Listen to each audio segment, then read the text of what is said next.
Today we'll be looking at the top airport secrets that travelers never hear about. After years of uncovering these secrets as a passenger myself on thousands of flights, I've narrowed the list down to 10 secrets that you must know about before even stepping foot in an airport. Not knowing these secrets is guaranteed to cost you time, money, or a combination of the two.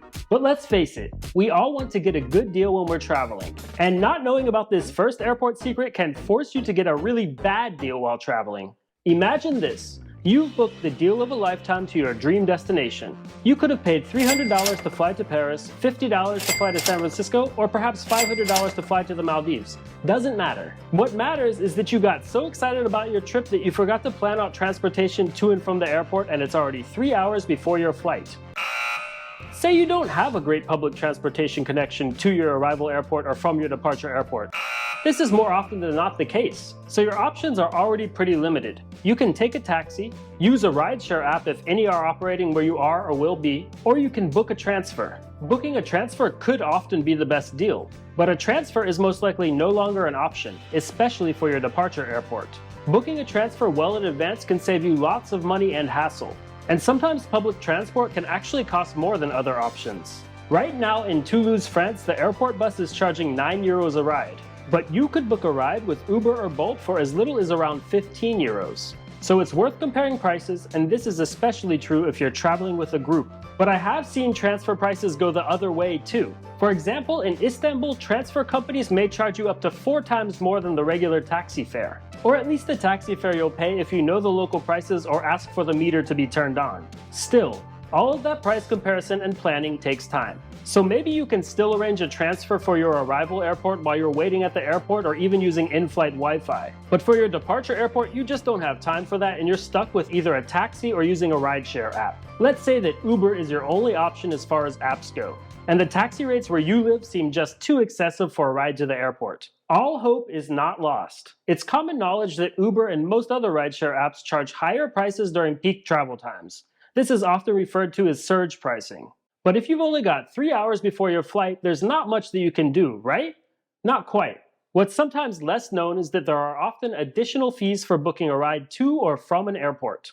Most often, these are labeled as an airport fee or an airport surcharge, but the thing is you can avoid them quite easily. Usually avoiding them will mean a bit of walking or maybe hopping on a bus. But all you have to do to avoid airport fees is not depart from or arrive to an airport. What this looks like varies a whole lot depending on the airport in question. But the basic idea is to set your pickup or drop-off point to the closest place near the airport that's not actually a part of the airport. In fact, not only will this remove the airport fee, but sometimes you'll find that you can beat surge pricing to some degree too by doing this. The price you pay to or from the airport is not necessarily 100% distance-based. The airport route to or from your destination is most likely much more popular than the route to or from a McDonald's, a gas station, or whatever else is close to the airport. This solution will not always work for every single airport, since sometimes there's just no way to get to the airport from anywhere nearby. But more often than not, it will. So even if you're short on time, it's quick enough to check the price directly to the airport versus the price to somewhere nearby. Another secret that airports won't tell you is that there's nearly always a way to avoid huge security lines. In the US, TSA PreCheck is really useful to have.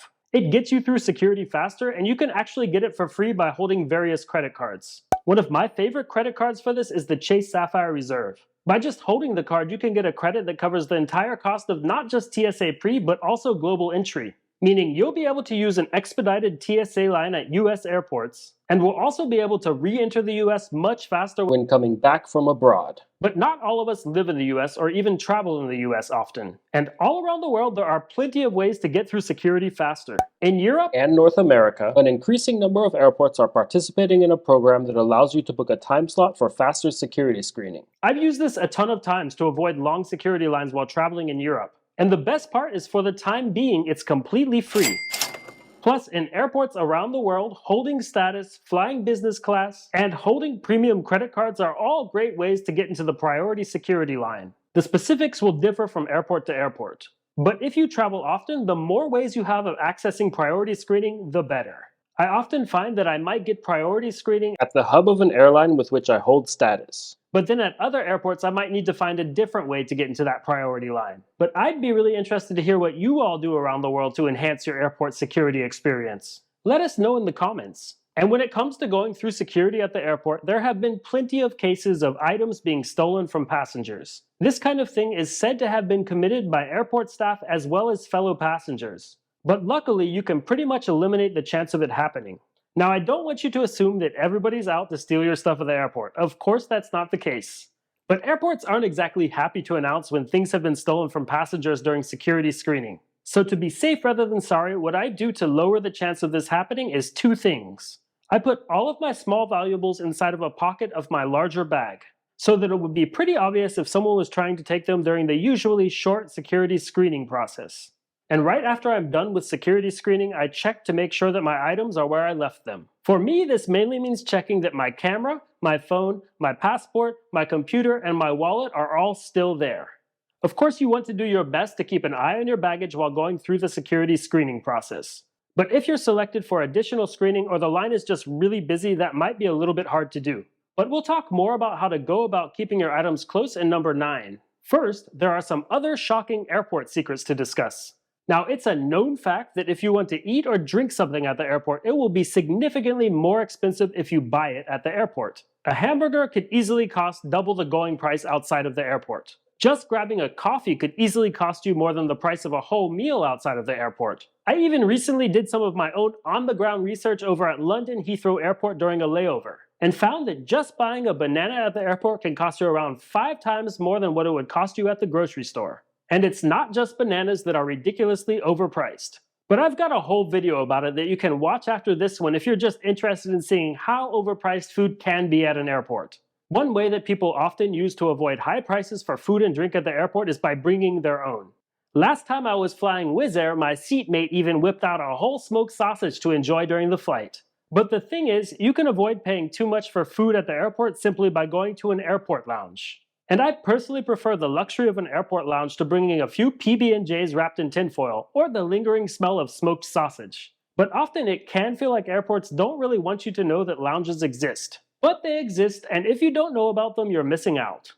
Lounges shouldn't be an airport secret, but sadly they are. Lounges can be hidden off to the side and often don't even have that clear of signage. Basically, it can feel like airports don't even want you to know how to access them at all. But then again, this probably shouldn't come as a huge surprise, given that if you're chilling in the lounge drinking free champagne, you're not out spending money in the airport. And if I had to guess, airports probably don't like that very much, given that they're essentially designed to make you spend money. If you're wondering exactly how to enter a lounge, I made a video for you that goes over the 4 best ways to do so without spending any money. But in addition to those 4 ways of getting into the lounge, another great way to get into a lounge free without any status, credit cards, or preliminary research at all is to enter with a friend or family member that can bring you in as a guest.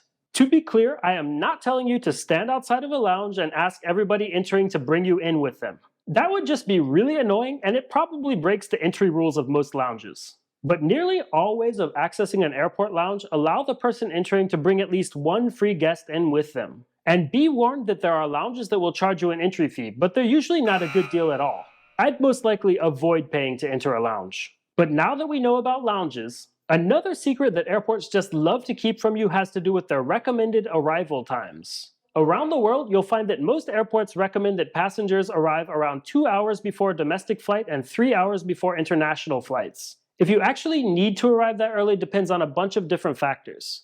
If you don't arrive according to the schedule that the airport and the airlines provide you with, you could actually miss your flight or be denied boarding. So regardless of all the different factors at play that determine when you should actually arrive to the airport, I personally always get there at least as early as the recommended arrival time. But when you have access to a nice lounge, which you really should, getting to the airport early can be a pleasure rather than an annoyance. But the truth is, most people don't even know lounges exist, much less that they could access them pretty easily. But at some point, you'll be in an airport and you just won't have access to a lounge for whatever reason. Some smaller airports might not even have a lounge. So if you're not in a lounge, getting to the airport 2 or 3 hours early will usually mean that you have a whole lot of waiting time at the airport to figure out what to do with. And there's another secret that airports don't really like to address, and that's when exactly they'll announce your boarding gate. There are plenty of places to spend too much money at most airports. So for many, this waiting time can turn into shopping for overpriced goods or going bankrupt just to eat lunch. And airports do seem to love to wait until the very last minute to announce your flight's boarding gate. Now, I've heard a lot of other people say that airports will intentionally delay announcing gates in some kind of ploy to get passengers to spend more time and money at airport businesses. But in reality, busy airports often won't assign gates until shortly before departure because airlines often have very short turnaround times. And airports aren't always great at predicting which gate an aircraft will park at during busy times. But then again, it doesn't really matter if this is intentional or not, because the end result of not knowing which gate to wait at could cause you to end up roaming around the airport and spending money that you didn't want to spend. So the best thing that you can do in this case is to do a little bit of preliminary research as to what exactly to do while waiting at your departure airport. For most airports, you'll find useful information directly on their own website. But when that's not the case, sleepinginairports.net has a very useful rundown on what you could do while waiting around at just about any airport. The website was originally designed with the intent of helping travelers find places to sleep during layovers, but now it has a great deal more information regarding what you can find at an airport. And another airport secret is that lost or seized items and unclaimed baggage can actually be put up for sale if they go unclaimed for long enough. So obviously you want to try your hardest not to lose your stuff or forget your baggage at the airport. But it's also useful to know that you could snag a great deal on unclaimed items. Hypothetically, you'll find that airports and airlines around the world will claim that they'll do whatever they can to get your lost items back to you. The reality on the ground is probably different than that. I mean, there are plenty of stories that make it to the news that would make you think otherwise. In the end, you probably want to approach items lost at the airport as you would items lost in the street. I mean, in 2014, I accidentally left my laptop aboard a 777 while deplaning, and I was able to show up to the airport and get it back a week later. But at the same time, a golden ring recently slipped off my finger while aboard or directly after a Turkish Airlines flight at Istanbul Airport, and it's still yet to be located. If you do happen to see my ring, I'd sure love to get it back, but at this point, I'm treating it like I lost it in the street. And I'd probably advise everyone to do the same with lost items on board an aircraft or at an airport. Anyways, in the US, there's a website called govdeals.com, which allows you to bid on stuff that the government feels like it needs to liquidate. And many of those items just so happen to include things that were seized during TSA screening. And unclaimedbaggage.com seems to have made a whole business out of reselling lost airport items. You might find a good deal there, but you might also find your lost item for sale. GovDeals.com and unclaimedbaggage.com are the most publicized places to buy lost or seized items. But in Europe, it's pretty common to auction off lost goods too. Let us know in the comments what happens to lost or seized items where you are. But there is one more airport secret to go over here, and it just might be the biggest of them all. It has to do with how much you and everybody around you paid for their flight ticket. Now, you probably don't make a habit of asking everybody you see at the airport how much they paid for their ticket. But it's safe to say that the prices that everyone paid will differ drastically. And you don't want to be the person that paid the most. In fact, I'd prefer to be the person that paid the least. Now, a lot of people have a kind of belief that you have to pay more to get something better when it comes to flights. But that is not the case at all when it comes to flight tickets. Take one of my recent flights from Paris, France to Berlin, Germany.